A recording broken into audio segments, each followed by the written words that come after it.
My dear learner, and welcome back to my YouTube channel. Today I'm going to read a news, and today news is from The News. So let's read first its heading, and then I will explain all the grammar rule and its translation as well. So its heading is NAB auction Bahria town property. NAB जो हमारा NAB का अदारा है, auction का मतलब होता है बोली लगाना. ठीक है, इसका एक और मीनिंग भी है जी. हम इसको ये भी कह सकते हैं कि नीलामी करना. क्या कर रहा है नैब, क्या कर रहा है, नीलामी कर रहा है बहरिया टाउन प्रॉपर्टीज़, बहरिया टाउन की प्रॉपर्टीज़ की. ये तो इसकी हेडिंग सी. हमें इससे इतना तो समझ आ रहा है कि हम किसके बारे में बात कर रहे हैं, कि बहरिया टाउन की जो प्रॉपर्टी है उसकी नीलामी के बारे में. अब मैंने ये कहा बताया भी आप लोगों को. मेरे पास सिर्फ ये नहीं है कि मैं सिर्फ आर्टिकल आपके सामने पढ़ूं, उसके ग्रामर रूल्स और उसके ट्रांसलेशन मैंने बतानी है. लेकिन मेन पर्पस ये है कि हम इसको लिखेंगे कैसे. हमारे लिए पढ़ना बहुत, हम पढ़ सकते हैं, लेकिन जब लिखने की बात आती है तब हम लोग पढ़ जाते हैं कि हम कैसे अपनी राइटिंग स्टार्ट करें. तो वो मेन पर्पस है, वो भी मैं आपको बताऊंगी कि एक पैराग्राफ पढ़ लिया, अब इसको हम अपने अल्फाज में किस तरह लिखेंगे.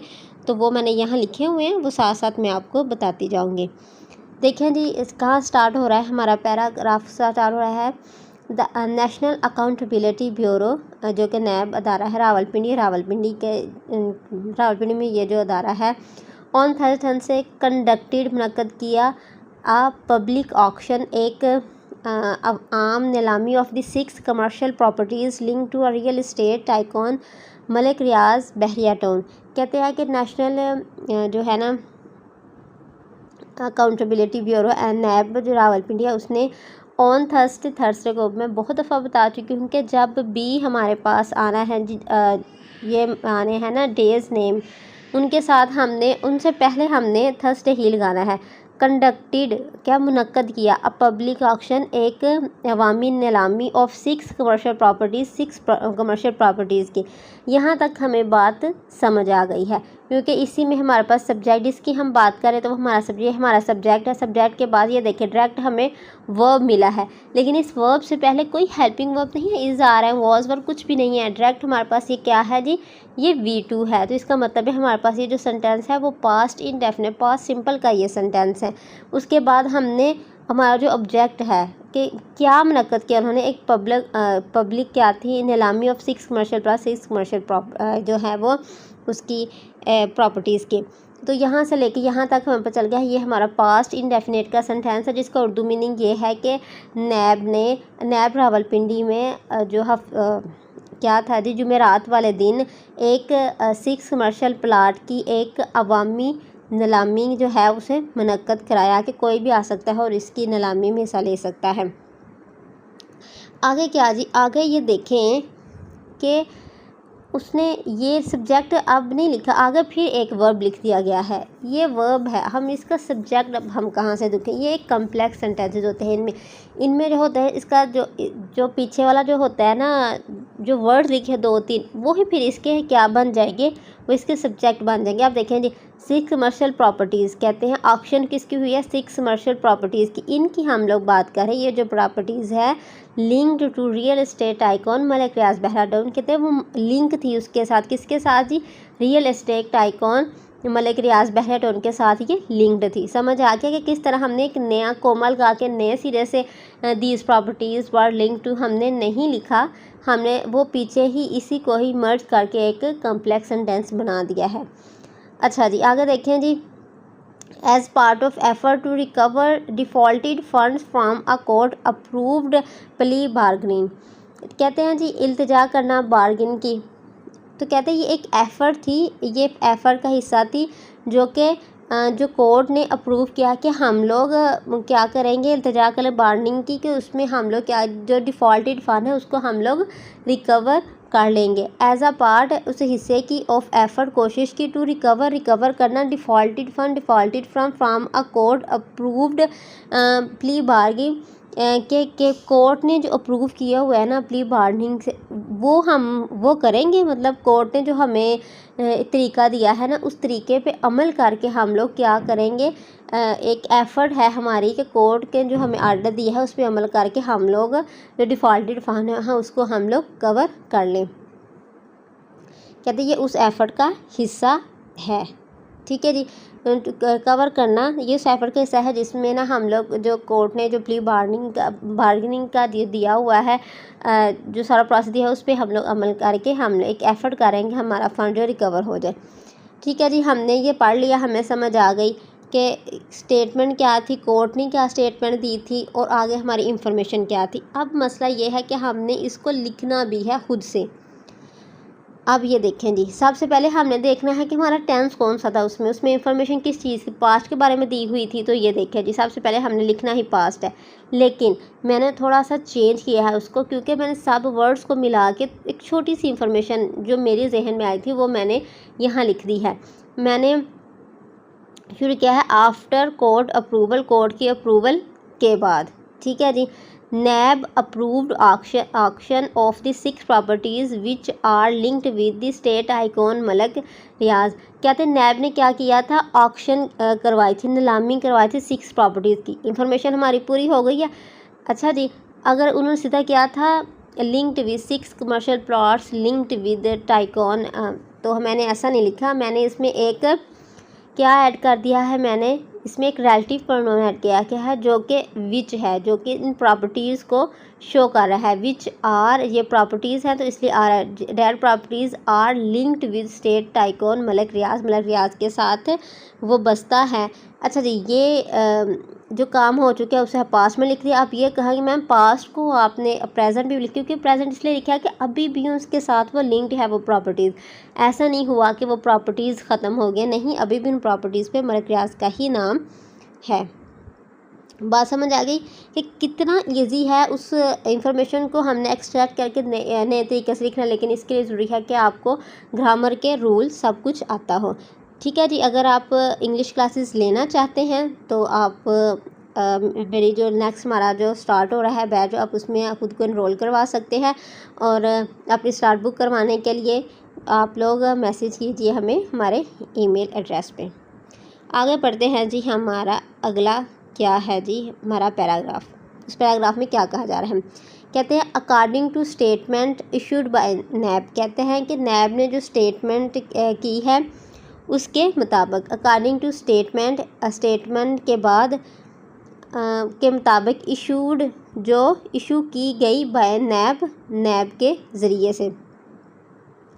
तो आप यहाँ ये भी एक ये ना कुछ लोगों को तो पता होगा कि इशूड यहाँ क्या है। इशूड यहाँ हमारे पास है पास्ट पार्टिसिपल, पास्ट पार्टिसिपल है। यहाँ हमें कैसे पहचान होगी, पास्ट पार्टिसिपल या प्रेजेंट पार्टिसिपल ऐसे होते हैं जिनके पहले हेल्पिंग वर्ब नहीं होता, इसे हम पास्ट पार्टिसिपल भी कहते हैं। और इससे हम लोग हमारे बहुत मुश्किल हो जाता है पास्ट इंडेफिनिट और पास्ट पार्टिसिपल में हमारे क्या करना जी, उसको डिफ्रेंशिएट करना। आप यहाँ 2 तरीके से ले सकते हैं, लेकिन मैं आपको आसान वाला तरीका बताऊंगी। देखो, according to statement, statement issued जो कि इशू हुई बाय नैब ने जो इशू की या नैब के जरिए से इशू हुई, तो आप इस तरह इसको समझ सकते हैं। या नैब के जरिए इशू की गई, हम इस तरह की ट्रांसलेशन करेंगे इसकी, तो हमारा थोड़ा सा ना डिफ़िकल्ट हो जाएगा। इसलिए मैं इसको मान के ना हमारा सब्जेक्ट, उसके ज़रिए से हम इसको कहते हैं ये हमारा सब्जेक्ट है, ये हमारा V2 है जो कि हमारा वर्ब है। बाय नैब के ज़रिए से जो इशू हुई वो जो स्टेटमेंट है, जब नैब ने जो स्टेटमेंट इशू की, द ऑक्शन नीलामी रिजल्टेड, क्या हुआ जी, उसका रिज़ल्ट ये निकला। ठीक है, द ऑक्शन रिजल्टेड ये निकला, क्योंकि ये पास्ट है तो इस वजह से हम इसकी ट्रांसलेशन भी पास्ट में करेंगे कि पास्ट में ही नीलामी हुई थी। द ऑक्शन रिजल्टेड, ऑक्शन का ये रिज़ल्ट निकला क्या थी, रिजल्टेड ये एंड हुई इस नतीजे पे, in the successful sale of the Rubesh marquee for 500 million. कहते हैं अब क्या हुआ जी, कहते हैं जो ऑक्शन थी ना वो एक जिसका जो नतीजा निकला था ना, उस नतीजे पे ये एंड हुई थी। ऑक्शन का नतीजा एक सक्सेसफुल सेल के नतीजे में निकला। सेल किसकी है, successful sale of the Rubesh market for 500 million. ठीक है जी, जो ऑक्शन जो नीलामी है उसका नतीजा एक रुबेश मार्की जिसकी मालियत 500 मिलियन थी, उसकी सेल पर ख़त्म हुआ या उसकी सेल पर नतीजा निकला ऑक्शन का, नीलामी का। तो अगर मैं ये निकला से, ठीक है, आपको समझ आ रही होगी कि हमने इसको पास्ट में ट्रांसलेशन किया है। आगे देखिए जी, आगे क्या है, विद पेमेंट एंड, ये हमारा ये वाला सेंटेंस, इतना वाला पैराग्राफ किस में था, हमारा पास्ट इंडेफिनिट में था।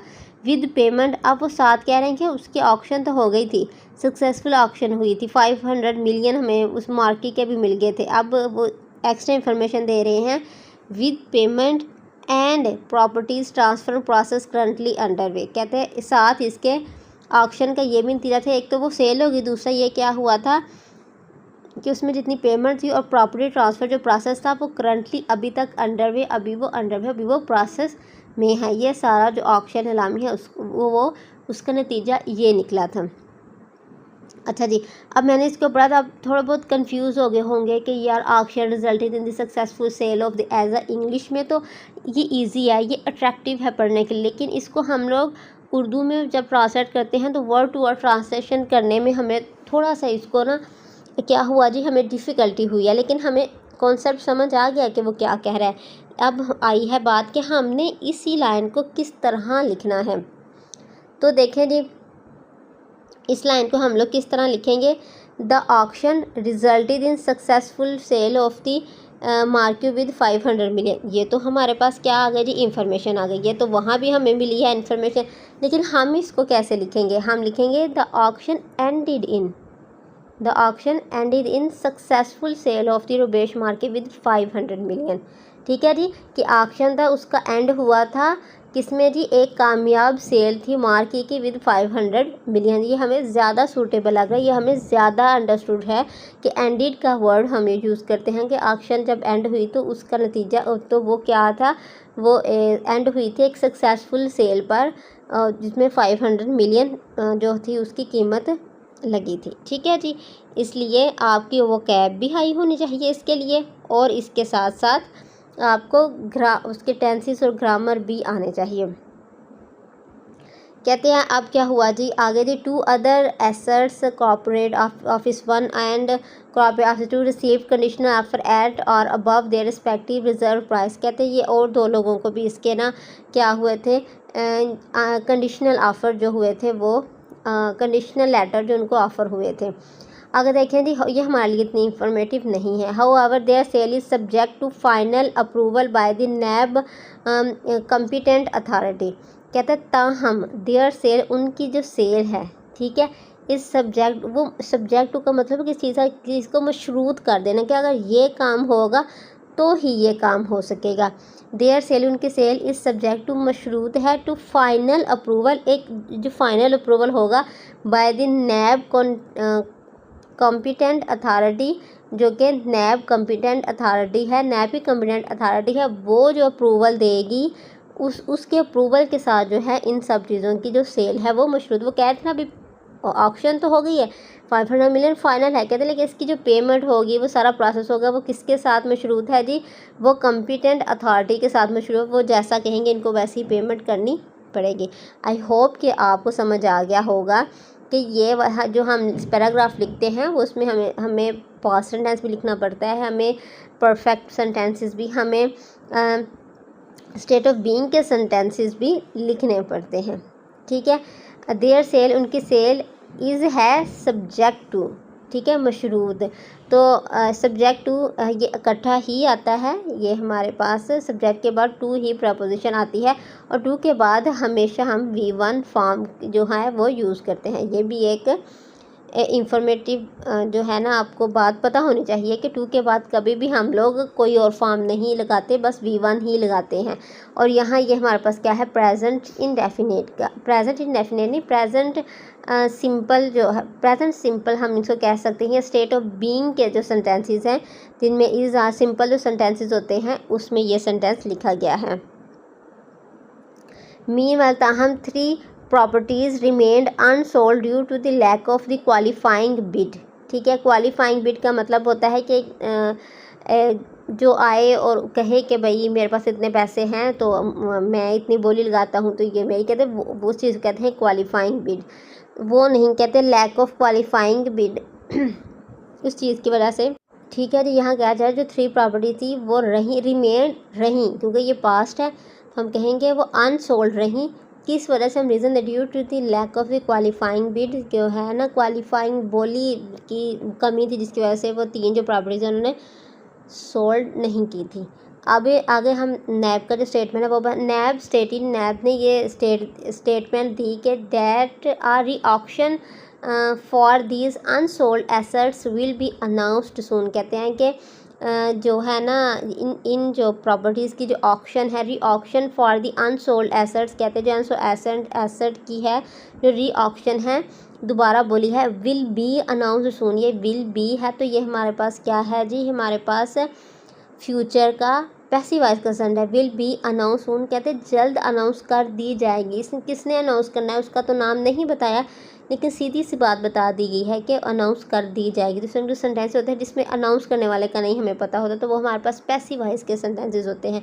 तो ये फ्यूचर पैसिव वॉइस का सेंटेंस। द अकाउंटेबिलिटी वॉचडॉग हम किसको कहते हैं जी, जो इसका एक जो चीज़ एक ग्रुप है तो उसका जो सरबराह है, एक चीज़ हमने एक बिज़नेस हम चला रहे हैं, एक चीज़ हम फ़रोख्त करें, उसका हम किसी को सरबराह बना देते हैं, उसे कहते हैं वाच, उसकी जो रहनुमाई करने वाला होता है। वाचडॉग रीअफर्म दोबारा इस बात का अज़म किया कि it's commitment to the transparent recovery of the public funds and the strict implementation of the accountability law. उन्होंने कहा जी हम जितना भी हमने जो फ़ंड रिकवर करना है वो हम शफाफ तरीके से, ट्रांसपेरेंट शफाफ तरीके से करेंगे और सख्त हम लोग एक्शन लेंगे इसको रिकवर करने के लिए। ये था जी आज का आर्टिकल, और साथ साथ मैंने इसको किस तरह हम लोग अपने वर्डिंग में लिख सकते हैं वो भी आपको बता दें। इसमें एक और जो थी हमारे पास एक इंफॉर्मेशन थी, वो ये थी while 3 properties remain unsold due to lack of the qualifying. ये तो सेम उसी तरह ही आ जाना, क्योंकि इसकी इंफॉर्मेशन ही इस तरह है। और अगर आप लोग आप सुकून से अगर ये इतना सा पैरा पढ़ो कि after court approval NAB approved auction for 6 properties which are linked with state tycoon Malik Riaz. ठीक है जी, ये बात हमें समझ लग गई है 1 मिनट में सीधे सीधे लफ्ज़ों में कि क्या हुआ जी, नैब ने क्या किया है जी, सीरन मलिक रियाज की 6 जो प्रॉपर्टीज़ हैं उसको उनकी ऑक्शन का हुक्म दे दिया है। The auction remained the auction resulted या एंडेड इन सक्सेसफुल सेल बेश मार्केट विद 500 मिलियन। अच्छा, अब हम देखेंगे कि ऑक्शन हुई थी, बोली हुई थी, उसमें क्या हुआ था, जो एक मार्केट की 500 मिलियन जो है वो बोली लग गई थी। तीसरी हमारे पास इंफॉर्मेशन ये है कि while 3 properties remain unsold due to lack of the qualifying bids. कहते हैं कि 3 प्रॉपर्टीज़ वो अभी बिकी ही नहीं थी। तो पूरा जो न्यूज़ थी हमें समझ आ गया कि उसमें ये इंपॉर्टेंट बातें थी। आई होप कि आपके लिए बेनिफिशियल रहा होगा। Please like and subscribe my channel. Thank you for watching.